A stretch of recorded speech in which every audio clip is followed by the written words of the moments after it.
और देखिए, नेपाल के राष्ट्रपति और प्रधानमंत्री के इस्तीफे के बाद इस वक्त पूरा नेपाल सेना के नियंत्रण में है। इसके साथ ही नेपाल में नई सरकार के गठन को लेकर भी चर्चाएं तेज हो चुकी है।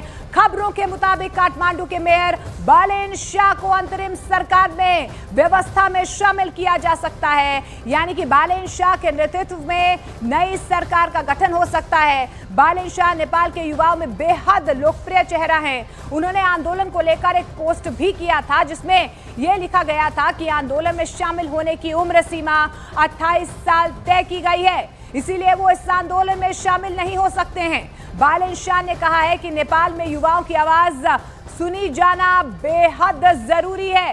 तो देखिए, यहाँ पर केपी शर्मा ओली की तरफ से इस्तीफा दे दिया गया है। मांग ये की जा रही है कि बालेन शाह जो हैं वो अब अंतरिम पीएम होंगे, लेकिन क्या तस्वीर बदल पाएगी, इसको लेकर अभी भी लगातार जो है सस्पेंस बरकरार है।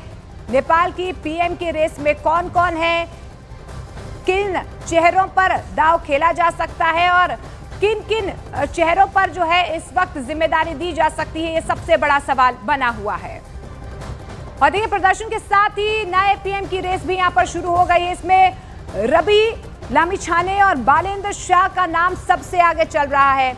अब आपको रवि लामिछाने के बारे में बता देते हैं। नेपाल की राष्ट्रीय स्वतंत्र पार्टी के ये संस्थापक हैं। इसके अलावा बालेन्द्र शाह की अगर हम बात कर लेते हैं तो नेपाल की राजधानी काठमांडू के मेयर हैं। रवि लामिछाने ओली सरकार के खिलाफ प्रदर्शन को वो लगातार उनकी तरफ से हवा भी दी गई है, जिस तरीके से आवाज बुलंद की जा रही है। यहाँ पे जो केपी शर्मा ओली उनके खिलाफ इन्होंने भी आवाज बुलंद की थी। बालेन्द्र शाह की बात कर लेते हैं तो युवाओं के जेन-ज़ी प्रदर्शन को इन्होंने समर्थन दिया है। इसके अलावा रवि लामिछाने जेल में बंद रवि को प्रदर्शनकारियों ने छुड़ाया है। कल जिस तरीके से देखा आपने, ये जेल में धावा बोला गया। इसके अलावा आपको ये भी बता दें कि बालेन्द्र शाह इंडियन सिनेमा का विरोध कर सुर्खियों में आए थे। रवि लामिछाने कोऑपरेटिव घोटाले के आरोप में जेल में बंद थे। बालेन्द्र शाह बॉलीवुड फिल्म आदि पुरुष का उन्होंने विरोध भी किया था। रवि लामिछाने आरएसपी कार्यकर्ताओं ने पीएम बनाने की जो है लगातार उनकी तरफ से मांग की जा रही है कि इन्हें पीएम बनाया जाए। बालेन्द्र शाह की बात कर लेते हैं तो लोकप्रियता साफ छवि के चलते पीएम बनाने की मांग यहां पर की जा रही है। तो ये दो चेहरे हैं जिन पर सबसे ज्यादा दांव खेला जा रहा है। लेकिन ये देखिए, ये तस्वीरें आप देख पा रहे हैं कि किस तरीके से फिलहाल जो है हंगामा नेपाल में थमता हुआ नजर नहीं आ रहा है। हालांकि देखिए, आर्मी ने मोर्चा संभाल लिया है, लेकिन जेन-ज़ी का प्रदर्शन दिन ब दिन भड़कता हुआ नजर आ रहा है। तनाव और ज्यादा बढ़ता हुआ नजर आ रहा है। देखिए यहाँ पर किस तरीके से जेन-ज़ीज़ के हाथों में आप अत्याधुनिक हथियार भी देख पाएंगे।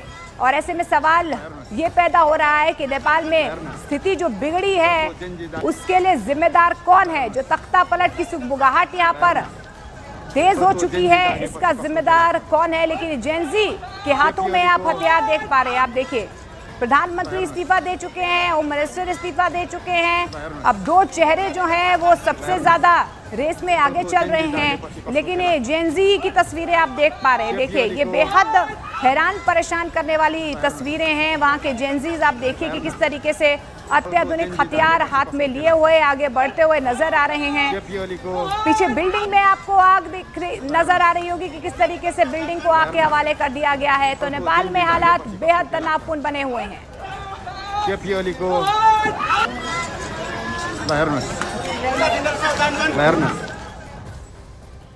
और नेपाल की राजधानी काठमांडू में सरकार विरोधी प्रदर्शनकारियों ने सुप्रीम कोर्ट में आग लगा दी है। जिस वक्त सुप्रीम कोर्ट की इमारत में आग लगाई गई उस वक्त वहां पर सैकड़ों की तादाद में प्रदर्शनकारी मौजूद थे। तो देखिए, सुप्रीम कोर्ट में भी आग लगा दी गई है। देखिए, सरकार के विरोध में जिस तरीके से प्रदर्शनकारी लगातार जो है वहां पर सरकारी इमारतों को आग के हवाले कर रहे हैं। उग्र भीड़ ने मीडिया हाउस में भी आग लगा दी, सुप्रीम कोर्ट में आग लगा दी गई है। आप देखिए कि किस तरीके से ये गुस्सा जो है प्रदर्शनकारियों का और ज्यादा उग्र होता हुआ नजर आ रहा है। ये नेपाल के सुप्रीम कोर्ट की तस्वीरें हम आपको दिखा रहे हैं। वहां पर देखिए कि किस तरीके का सुप्रीम कोर्ट को आग के हवाले कर दिया गया। पूरी की पूरी इमारत इस वक्त आपको धू कर जलती हुई नजर आ रही होगी। इसके अलावा मीडिया हाउसेज वहां पर भी इसी तरीके की आगजनी की खबरें जो है वो सामने आ रही है। तो देखिए, इस बवाल के पीछे कई कारण भी बताए जा रहे हैं, जैसे कि भ्रष्टाचार, सोशल मीडिया पर जिस तरीके से बैन लगाया गया है। हालांकि देखिए, इस बैन को हटा दिया गया था।